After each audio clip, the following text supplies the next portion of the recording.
in collaborazione con FNP CISL Udine.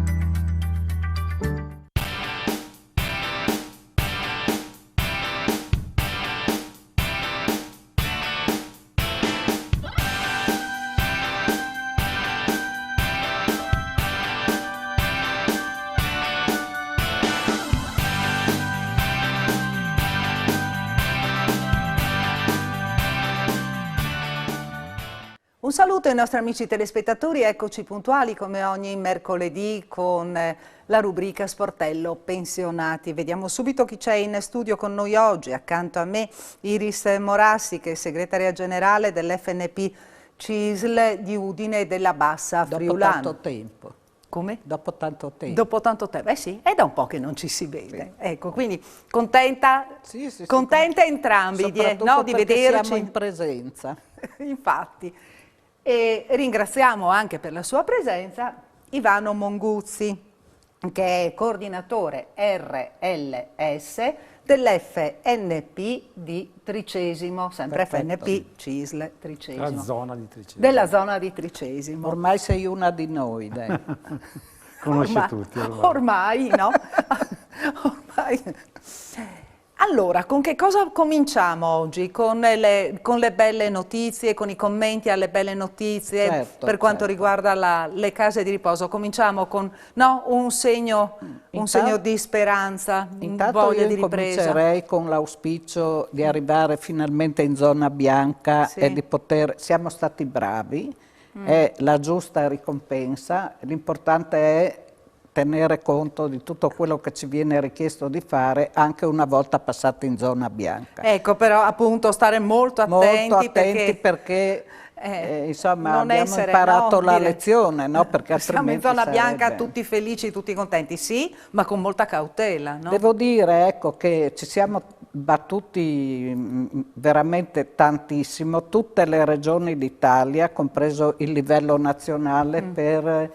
Il titolo era Rimaniamo umani, per la questione che riguarda le case di riposo, perché mentre era anche capibile che il primo impatto della pandemia in primavera avesse avuto una reazione anche scombinata, perché insomma è una pandemia e quindi non si capisce bene però invece il fatto che si siano tornate a chiudere poi a distanza di un anno, perché il livello sanitario aveva messo a disposizione le USCA e tutti i DPCM dicevano che cosa si doveva fare, cioè far rimanere le persone di quell'età lì, con quelle patologie lì gravi e magari lasciandole anche morire da sole, era una cosa che non potevamo tollerare. Ci siamo battuti tanto e alla fine è andata a buon fine. Certo non è immediato, non sarà domani mattina, però l'ordine è partito, quindi si attrezzeranno tutti per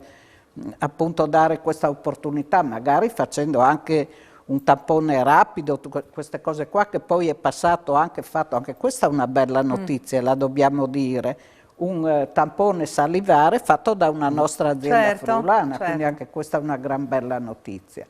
Quindi direi, cerchiamo di guardare positivo e pensiamo che una volta passati in zona bianca anche noi riprenderemo rispetto alle istituzioni, la politica, eccetera, tutte le relazioni che ci competono per riportare un po' diciamo, di normalità, no? A tutte le cose che adesso mancano, che sono...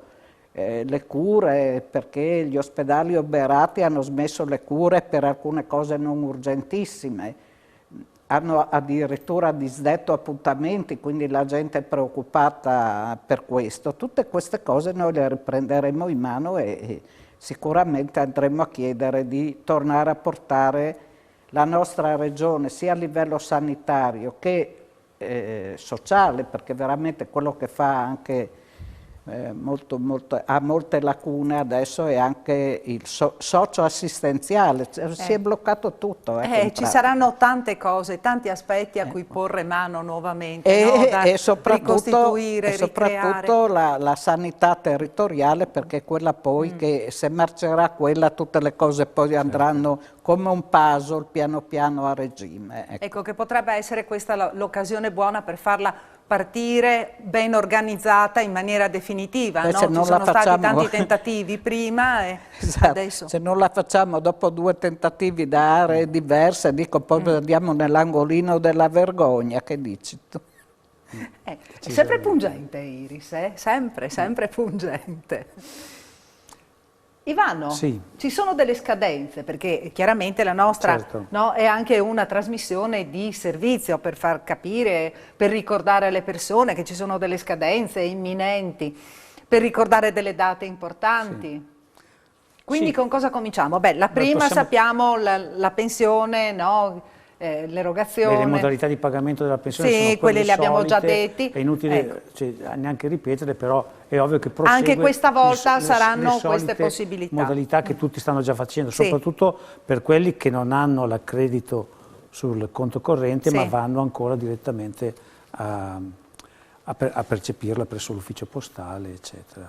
Ecco, io mi ricordo l'ultima volta che tu hai partecipato appunto alla trasmissione che avevi parlato dei servizi che vengono offerti, che vengono garantiti dall'Anteas, anche questo servizio di trasporto a Tricesimo, no? Uno dei pochi comuni in cui funziona questo tipo di servizio, trasportate le persone in età o le persone che hanno la necessità. Certo. Avete delle auto a disposizione? Siete riusciti a partire adesso definitivamente? Sì. Assolutamente sì, diciamo che con la ripresa soprattutto, ma già da ottobre diciamo, dell'anno scorso si è ripreso questo servizio che ovviamente è un servizio che vale soprattutto, io dico, per i piccoli comuni, perché per esempio su Udine è molto più problematico riuscire a organizzare dei gruppi che fanno questi servizi, però nei paesi, in modo particolare Tricesimo, abbiamo questo servizio fatto in convenzione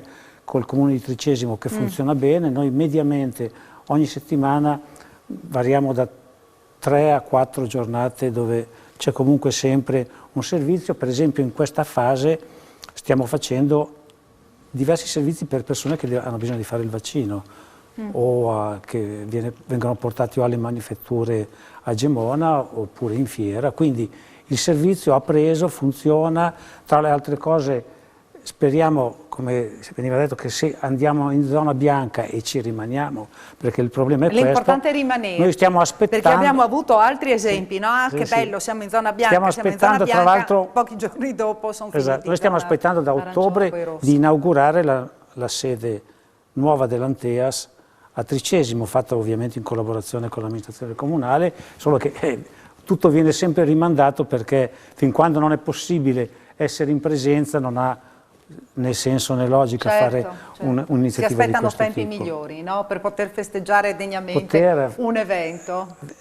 Far capire che, no, aggiungo solo, devo dire che in questa fase, rispetto alla fase precedente, anche le persone che incominciano ad esserci persone che chiedono magari di essere anche apportate per momenti di chemio, eccetera, quindi per le cure curative, non cure preventive, sui quali invece probabilmente avremo tanto da fare per recuperare nei prossimi mesi, perché su questo penso che tante persone sono rimaste indietro. Vedo io stesso, per fare una visita agli occhi, alla fine, ho quasi vergogna a dirlo, sono andato privatamente per riuscire a averli. Quindi bisogna recuperare questo tipo di servizi che invece sono ovviamente rimasti, non dico fermi, ma tanto rallentati. Ecco, prima di dare il là alle telefonate e ai messaggi, a parte che abbiamo già alcuni messaggi ai quali dare risposta, e proprio vedrei con Iris di affrontare il discorso proprio della qualità anche della vita degli anziani, proprio collegandoci a quanto ci ha detto anche Ivano, perché sì, tutti abbiamo bisogno, ma in modo particolare quello che dicevo prima, i più fragili. Che sicuramente noi non dobbiamo dimenticarci della crisi del 2008 che aveva peggiorato di gran lunga la qualità della vita, no? Ma la pandemia ha dato la botta proprio mentre noi stavamo appena, e quindi è stata micidiale rialzando il questa capo cosa. lentamente. Ecco, no? Poi non dimentichiamoci non dimentichiamoci che ha falcidiato dai 90 anni in su, 85 in su, falcidiato.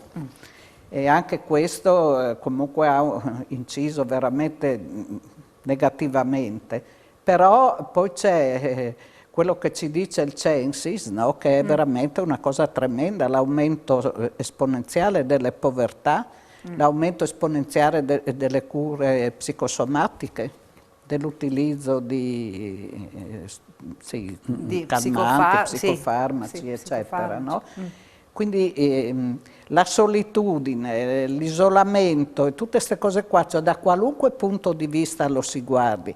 È per questo che vorremmo fare un appello alle istituzioni, che dopo ti ricordo una cosa, che è importantissimo, cioè sono stati i padri costituenti a riconoscere il ruolo delle parti sociali, che noi abbiamo il polso della situazione che una volta si chiamava nasometro, dicevamo noi, perché abbiamo il contatto diretto con la gente ed essendo rimasti quasi l'unico faro dove la gente trovava le risposte o al telefono o anche di persona perché non abbiamo mai chiuso, diventa importante che interfaccino con noi, bisogna riprendere, tornare ad essere comunità, questa è la parola magica, in tutti i sensi, riguarda le istituzioni, la politica, le banche, guai se non si fa un passo indietro. Adesso avremo probabilmente, diciamo usiamo il condizionale, ma io sono abbastanza ottimista, risorse sufficienti perché siamo stati il paese più colpito e quindi che ha maggiori risorse, per poter ripartire e ripartire con il piede giusto. Sicuramente non con il modello non si può che perdere avevamo. questa opportunità. Assolutamente, o adesso o non sarà. Perché questa è anche un'opportunità di crescita. Assolutamente, cioè, assolutamente. a parte riemergere nuovamente, no, dalla situazione in cui ci siamo trovati e in cui stiamo sprofondando. Con un proprio senso, anche con rinascere. un senso di comunità che vuol dire attenzione a tutti i bisogni e l'aiuto comune.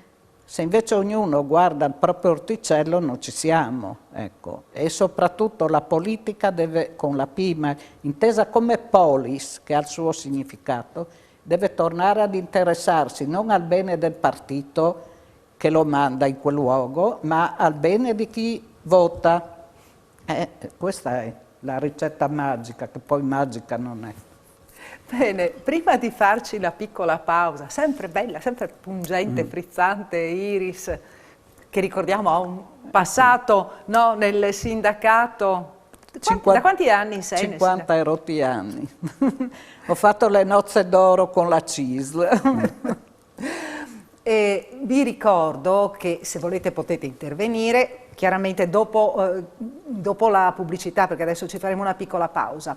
Potete chiamare allo 0432 57 3517 appunto per parlare con i nostri ospiti, oppure inviare SMS al 351 570 5687.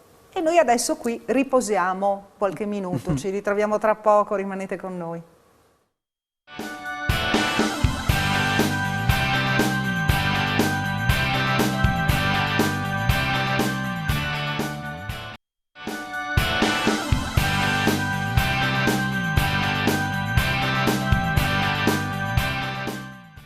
Ed eccoci nuovamente in studio. Messaggi.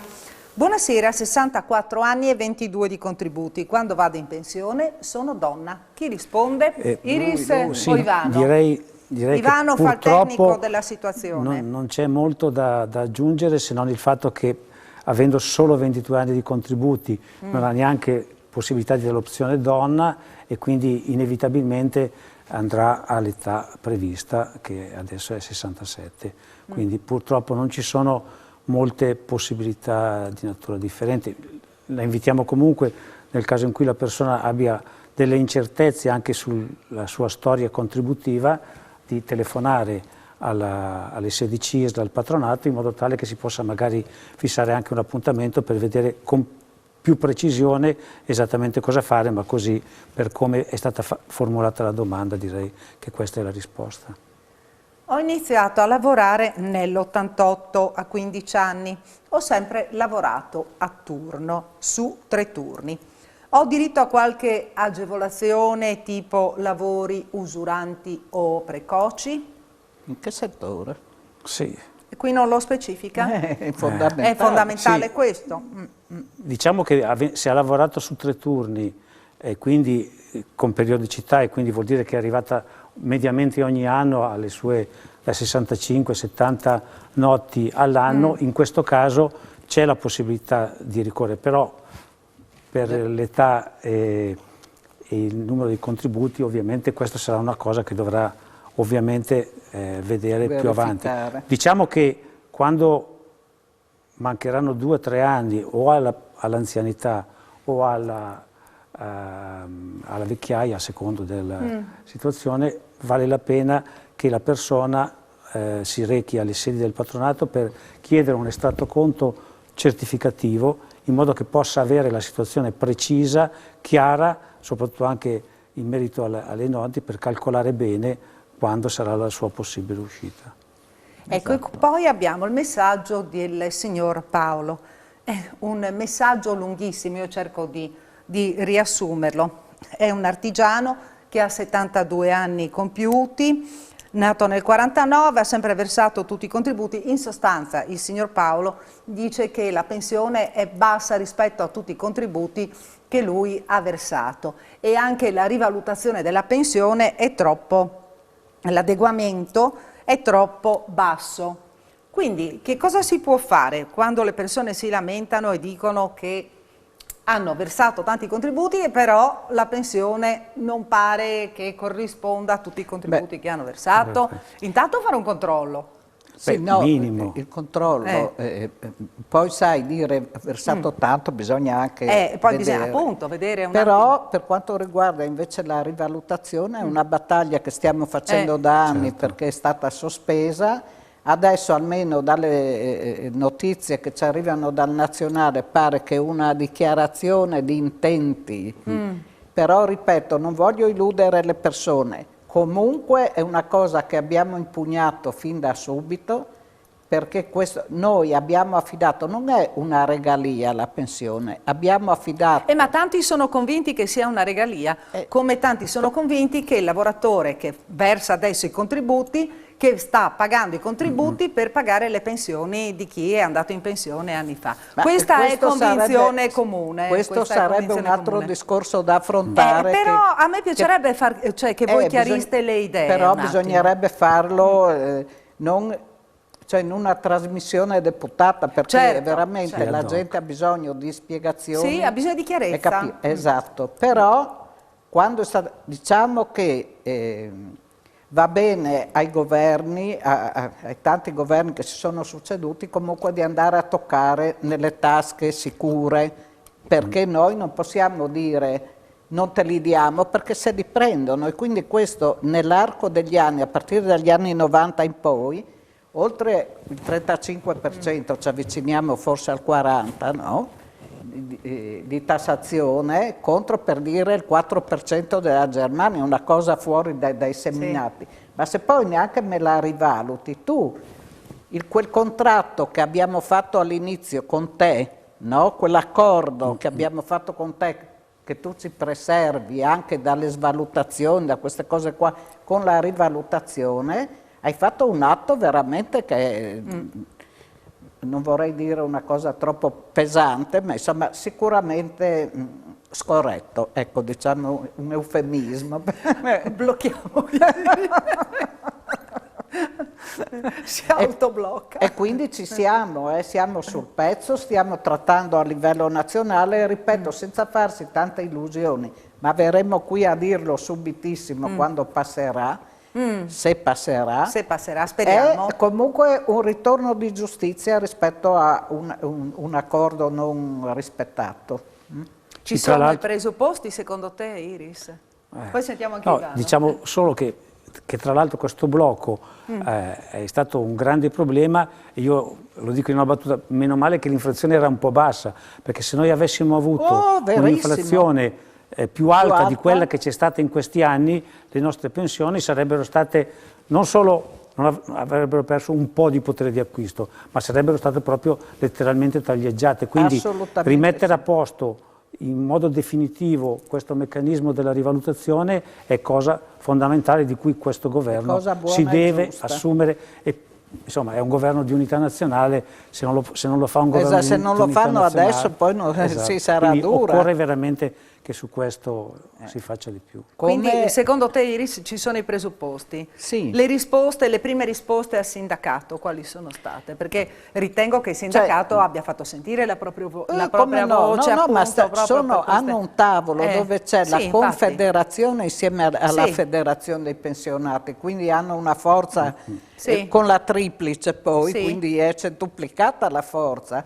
Pare, e ripeto, non mi sento di dire andrà, dico pare che le premesse ci siano per un ritorno di giustizia in questo caso, perché ripeto sempre, se pensiamo che la torta economica dello Stato all'86% è data da lavoro dipendente e da pensioni, qualcuno che adesso fa tante richieste, strombazza in TV per alcune categorie, deve fare questo passaggio di dire come mai tutto il resto solo il 14%? Punto di domanda.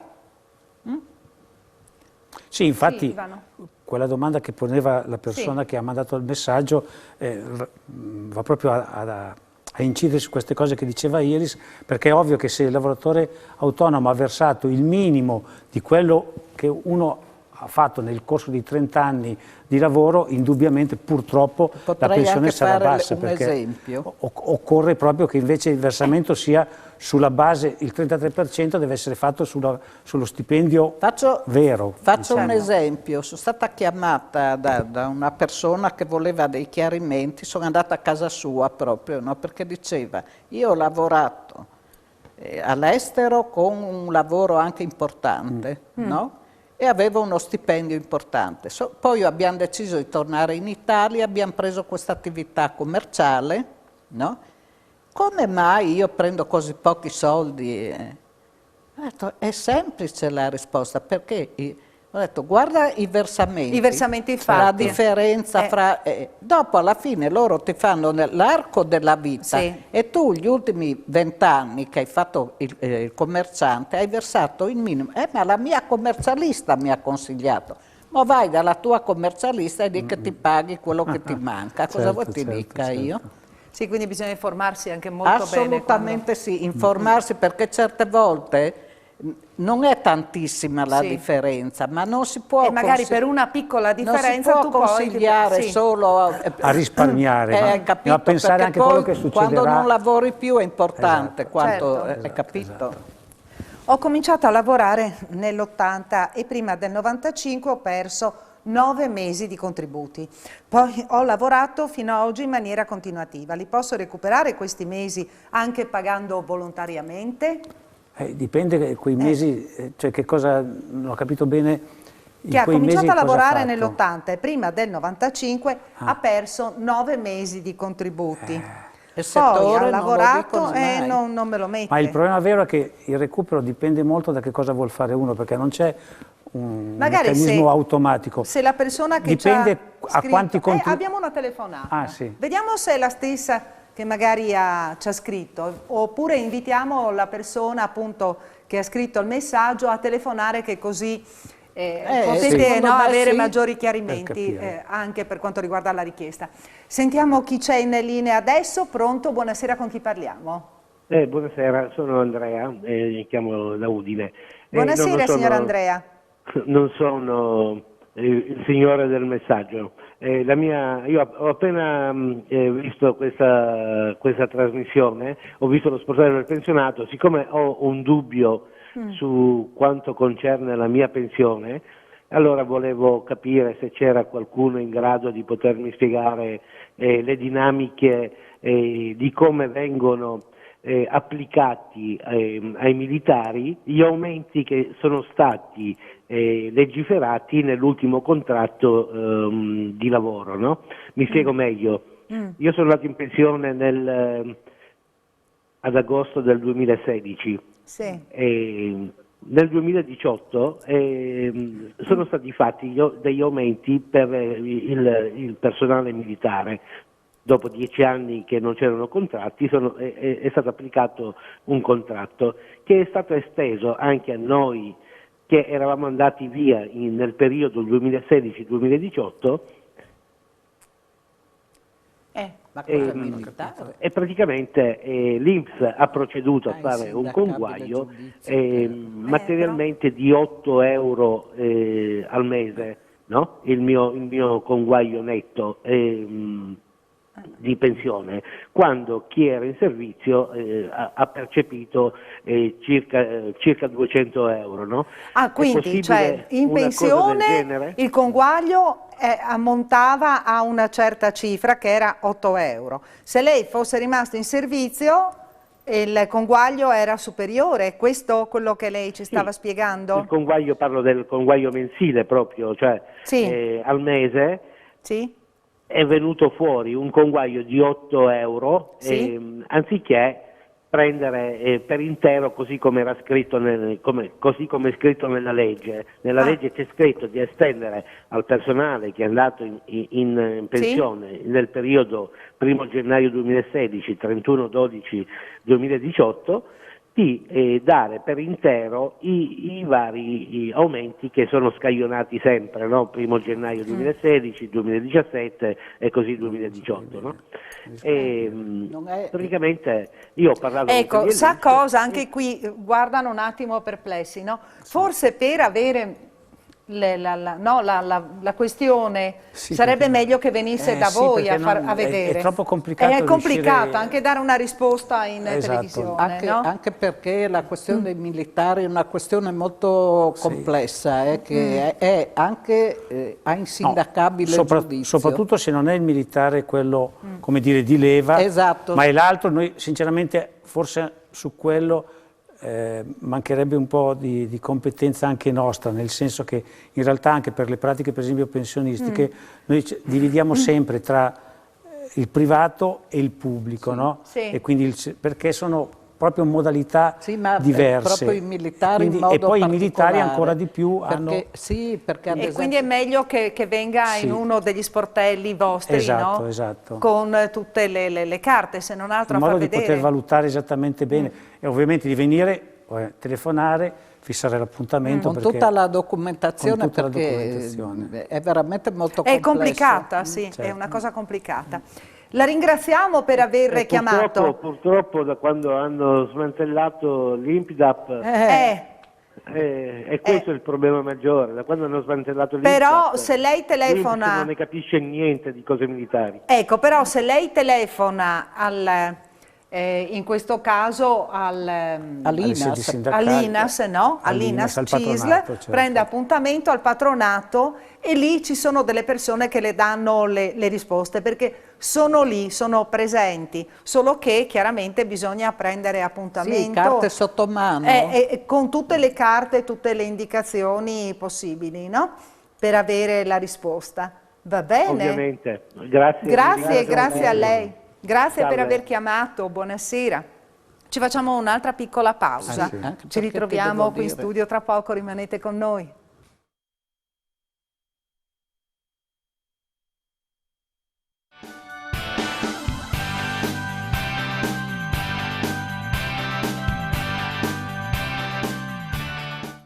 Ed eccoci nuovamente in studio. Abbiamo una telefonata, la persona che deve averci inviato il messaggio, da quello che ho capito. Dico bene? Pronto? Buonasera, con chi parliamo?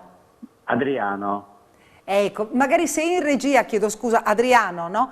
In regia mi potete alzare un po' l'altoparlante anche qui in studio, perché sentiamo un po' le telefonate un po' lontane. Ecco, c'è ancora in linea signor Adriano? Sì. Ecco, ci spieghi la sua situazione, perché lei qui ha scritto, è lei, no, che ha scritto il messaggio? Che ha cominciato a lavorare nell'80 e poi prima del 95 ha perso 9 mesi di contributi e poi ha lavorato fino ad oggi in maniera continuativa e se può recuperare questi mesi. Ecco, volevo capire se anche in maniera anche volontaria, pagando questi 9 mesi che mi mancano, potevo farlo.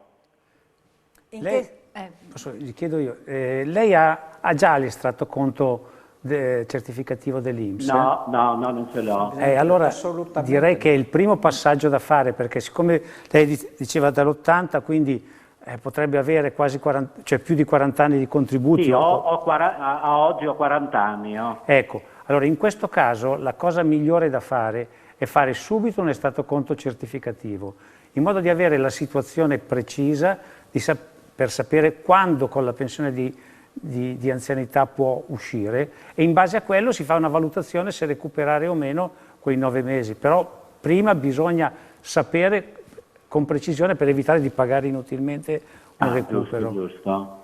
Quindi lei se viene lei di dov'è? Vicino a Palmanova. Vicino a Palmanova. Sì, lì deve per forza fissare un appuntamento con il patronato, lei telefona o a Palmanova o nelle sedi patronato che ci sono. Tra l'altro noi adesso abbiamo un meccanismo che come pensionati della CISL abbiamo portato a fare per dare un servizio maggiore, che è quello di poter fissare appuntamenti in ogni sede, e quindi se lei chiama, se magari non è possibile a Palmanova, può darsi che sia possibile a Udine o da un'altra parte, in modo tale che di non aspettare un tempo troppo lungo per poter fare questa cosa. Però la prima operazione da fare è l'estratto conto certificativo. Ok. Vi ringrazio e sicuramente prenderò appuntamento. Buonasera. Grazie a lei per aver chiamato. Abbiamo ancora un messaggio, vorrei sapere se la maternità può essere inserita agli anni lavorativi. Risposta sì. Sempre stato. Al limite si può solo aggiungere che sia fatto il periodo facoltativo, quello dell'aspettativa, ecco, di ricordarsi che quel periodo va recuperato, ma è solo una cosa automatica, non c'è nessun pericolo di perdere, però prima lo fa meglio è, in modo tale di avere la situazione precisa. Quindi il periodo facoltativo? Oltre i 5 mesi, il resto, se è stata a casa per il bambino, eccetera, bisogna recuperarlo, ma è solo c'è un modello da far compilare all'azienda nella quale dichiara che era in forza l'azienda in maternità. È sempre bene che passino al patronato. Passare comunque giusto al patronato. Bene, ci mancano pochi minuti, dobbiamo dire, perché anche Iris ha tante cose, no? Sì, soprattutto... posso dire quella cosa sull'assegno unico di 30 secondi? Sì, abbiamo un'altra telefonata. Sentiamo chi c'è in linea. Pronto? Buonasera, con chi parliamo? Pronto? Buonasera.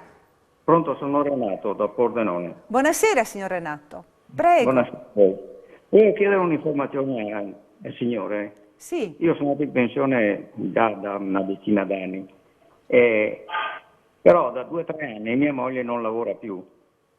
E volevo chiedere, visto che ho scaricato l'unico, e risulta che io non ho nessun assegno familiare con mia moglie a carico. Volevo sapere cosa dovevo fare. Allora, la mia pensione, basta, insomma.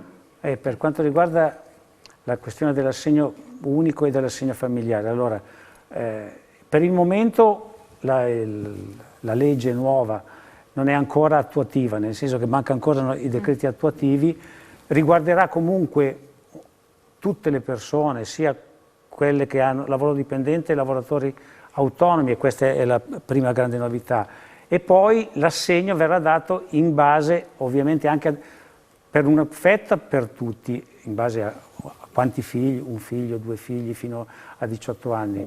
E per le parti più alte invece occorrerà avere l'ISEE, cosa che ancora però come attuazione è da vedere come sarà fatto. Per il momento uno comunque ha diritto agli assegni familiari che tradizionalmente ci sono stati, che se lei per esempio è rimasto indietro di 1 anno non ci sono particolari pericoli di perderlo, perché basta fissare un appuntamento col patronato e recuperare quel periodo sul quale a lei non era stato dato l'assegno. Insomma, io devo andare al patronato e... Deve telefonare, in questo caso lei è di Pordenone, telefonerà al patronato di Pordenone per avere un appuntamento per la richiesta dell'assegno. Perché sono già 3 anni che non lavora più. Allora... Con detrazioni, Li recupera. L'assegno si può prendere anche sulla pensione, non solo sulla... Sì, appunto, mi sembrava strano, ci fosse. Va bene. Va bene, Ok. grazie. Buongiorno. Grazie a lei per aver chiamato. Allora, velocemente, buon in niente, meno dai. di 2 minuti. Velocemente io dico questa cosa Sì. dell'Anteas, Sì. che il Ministero della Cultura ha riconosciuto la nostra Anteas nazionale e quindi non dico neanche il numero, noi diremo il numero al nostro CAF e faccio un appello perché è un'associazione di volontariato che è fondamentale per la comunità, no? Per i bisogni degli anziani eccetera, e quindi per il 2 Più per un po' lo 1000 si è e detto, l'8 per però. 1000 Si possono è detto un po' di cose sul serio. richiedere di darli all'Anteas nazionale, invece il 5 per 1000 per quella regionale. I patronati avranno il numero anche nazionale. Vi prego, fate questa Insomma, come si date chiama? una mano ai Date volontari una di mano Anteas. a questa associazione di volontariato che è tanto importante per la comunità. Grazie. Ecco, e che tanto sta facendo sul nostro territorio. In chiusura, Ivano? In chiusura no, vorrei solo ricordare soprattutto sul territorio le persone che ricevono anche servizi dall'Anteas sul trasporto, ma non solo, anche di altro tipo, si ricordino quando vanno a fare Esatto. la dichiarazione dei redditi, perché è importante. Noi vogliamo cercare proprio di essere sostenuti dalle persone che apprezzano le cose che facciamo e che ritengono fondamentale che un'associazione di volontariato riesca poi ad aiutare le persone più deboli e le persone più fragili, perché poi l'Anteas, diciamo, dà servizi a questa parte di popolazione così debole. Siamo giunti al termine. Ci Già, siamo. è volato, eh? È volato, vero? Volato. Ringraziamo Iris Morassi, Grazie a segretaria voi. generale FNP CISL Udinese Bassa Bassa Friulana. Bravissimo. Ringraziamo Ivano Monguzzi, coordinatore RLS FNP CISL del Tricesimo. Zona di Tricesimo. Zona di Tricesimo. Grazie per essere stati con noi, grazie per averci seguito, ci vediamo mercoledì prossimo, puntuale alle 18:15 in diretta su Telefriuli. Arrivederci alla prossima settimana. Arrivederci a Arrivederci. tutti e grazie a voi.